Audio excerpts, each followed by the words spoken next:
ব্রট to you by V-Guard, co-powered by Sensodyne ও ভিমল বলো কথা কেশরী। Associate sponsor UltraTech cement. Hoarding লাগানো নিয়েও দুর্নীতি। বিজেপির রাজ্যসভার সাংসদ শ্রমিক ভট্টাচার্য তিনি অভিযোগ করছেন যে এই হোর্ডিং লাগানো রুবি থেকে উল্টোডাঙ্গা এই যাবতীয় হোর্ডিং নিয়ন্ত্রণ তৃণমূল কংগ্রেসের পার্টি অফিস থেকে হয়। শুধু তাই নয়, কোন হোর্ডিংয়ের জন্য কে টেন্ডার পাবেন সেটাও সেখান থেকে নিয়ন্ত্রিত হয়। আরও একবার অভিযোগ, দুর্নীতির অভিযোগ। কি বলছেন শ্রমিক, শোনাবো আপনাদের।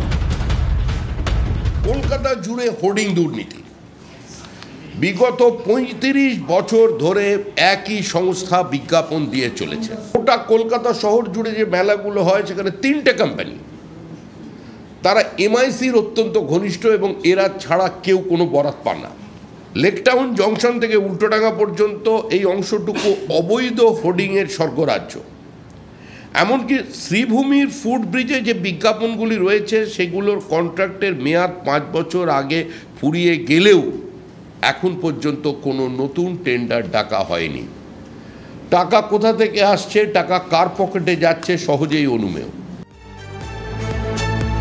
কিন্তু এই অভিযোগের পর মেয়র কি বললেন সেটা একবার আপনাদের শোনাবো। কারণ তিনি বলছেন যে এই দুর্নীতি তারা প্রশ্রয় দেন না, কোনটা আইনি কোনটা বেআইনি তা বারকোটের মাধ্যমেই বোঝা যায়। গোটা বিষয়টা যারা দেখেন তাদের দীর্ঘদিনের যথেষ্ট অভিজ্ঞ বলে মেয়র দাবি করছেন। মেয়রের বক্তব্য একবার শোনাই আপনার। পাগলে কিনা বলে ছাগলে কিনা, যে হোর্ডিং কোম্পানিগুলো আজ ৪০ বছর ধরে কাজ করছে। টিএমসি জন্ম হয়নি তবে থেকে হোর্ডিং কোম্পানিগুলো কাজ করছে। তা টিএমসি নেতা কোথা দিয়ে এলো? কোনো কোম্পানির সামনে বলতে পারবো না, কিন্তু আমি যতদূর জানি, হোর্ডিং দেখছে যদিও দেওয়া, যতদূর আমি জানি যে এইসব যারা হোর্ডিংয়ের ব্যবসা করে তারা সবাই পুরনো সব ওই অনেক বছর ধরে তারা এই ব্যবসাটা করে। ফালতু কথা। আমরা রেগুলারলি হোর্ডিংয়ের রেট বাড়াচ্ছি, নতুন করে অ্যাডভার্টাইজমেন্ট পলিসি করছি, সবই করছি। আমার সহকর্মী সায়ন্ত ভট্টাচার্য এই মুহূর্তে আমার সঙ্গে রয়েছেন। সায়ন্ত, আমরা এর আগে দেখেছি নানা ক্ষেত্রে দুর্নীতি, এবার হোর্ডিংয়ের দুর্নীতির অভিযোগই বলবো। একদিকে অভিযোগ বিজেপির তরফ থেকে গিয়েছে, কিন্তু মেয়র তিনি বলছেন দীর্ঘদিন ধরে অভিজ্ঞ মানুষজনেরা করে আসছেন, ফলে এক্ষেত্রে তারা দুর্নীতি দেখছেন এবং তারা বারকোডের কথা পার্টিকুলারলি বলছেন। এটাও বলছেন দেবাশিস কুমার গোটা বিষয়টি দেখেন। তো এই যে অভিযোগ উঠছে তার সারসত্য কিছু পাওয়া যাচ্ছে? দেখো, হোর্ডিং বোর্ড কলকাতা শহরে গত কয়েক বছর ধরেই বিনা টেন্ডারে একাধিক সংস্থাকে দেওয়া হচ্ছে। এটা নিঃসন্দেহে বলা চলে, কারণ কলকাতা পুরসভার অভ্যন্তরীণ তথ্য বলছে যে কলকাতা পুরসভায় প্রায় ৪,০০০-এর বেশি যে বেআইনি হোর্ডিং রয়েছে সেই হোর্ডিংগুলো কিন্তু প্রশাসনের নজরের সামনেই হচ্ছে। আর স্বাভাবিকভাবেই এটা নিয়ে কিন্তু দায় ঠেলাঠেলি একটা শুরু কার্যত হয়ে গিয়েছে। কারণ গতকাল কলকাতার মেয়র ফিরহাদ হাকিম তিনি কিন্তু রীতিমতো পরোক্ষে একটা বিষয় পরিষ্কার করে দিচ্ছেন, গোটা বিজ্ঞাপনের বিষয়টি দেবাশিস কুমার দেখেন। অর্থাৎ দুর্নীতি হোক বা না হোক, যেটাই হোক না কেন, এটা দেবাশিস কুমারের দপ্তর। দেবাশিস কুমারই বিষয়টি ভালোভাবে দেখতে পারবেন, ভালোভাবে জানবেন। কিন্তু এটা নিঃসন্দেহে বলা চলে, যেটা কলকাতা পুরসভা সূত্রে জানা যাচ্ছে, হোর্ডিং বোর্ড যাদের টেন্ডার করা হয় যেভাবে চলছে তা যেন না করে। আমি এই জায়গায় শান্ত তোমার কাছে আসবো। এই জায়গায় আমার প্রশ্ন যে কে দেখেন সেটা কেউ না কেউ তো দেখবেন, একজন বলছেন আরেকজন দেখেন, কিন্তু কিভাবে দেখেন সেটা এখানে ম্যাটার করছে। সেই জায়গা থেকে বলো, বিনা টেন্ডারে যাদের কাছে যাচ্ছে, যারা পাচ্ছেন তারা কারা? তাদের কি আলাদা কোনো এক্ষেত্রে অ্যাক্সেস রয়েছে এই ধরনের এই তৃণমূল কংগ্রেস বা অন্যান্য রাজনৈতিক দলের ঘনিষ্ঠদের সঙ্গে? তারা কারা?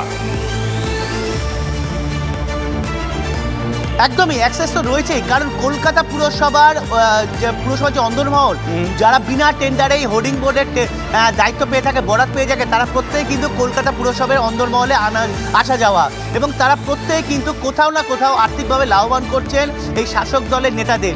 সেই কারণে এভাবেই তারা বিনা টেন্ডারে বরাত পেয়ে আসছে। মেয়র বলছেন তারা এই দুর্নীতিকে প্রশ্রয় দেন না।